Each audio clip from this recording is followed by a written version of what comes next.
आपण पाहत आहात national circle news. Sindhi railway येथील दोन्ही महिला वैद्यकीय अधिकारी मुख्यालयी राहत नसल्याने आरोग्यवर्धिनी केंद्राचा कारभार रामभरोसे सुरू आहे। शिपाई वैद्यकीय रजेवर असल्याने आरोग्यवर्धिनी केंद्र अंधारात राहते।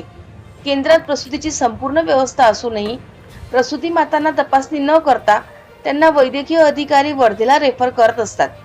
केंद्रात येणाऱ्या अधिकाऱ्यांसोबत वैद्यकीय अधिकारी सौजन्याने वागत नाही।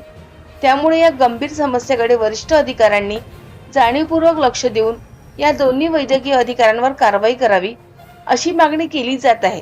नॅशनल सर्कल न्यूज प्रतिनिधी दिनेश घोरमाडेसह मुख्य संपादक प्रताप गवई।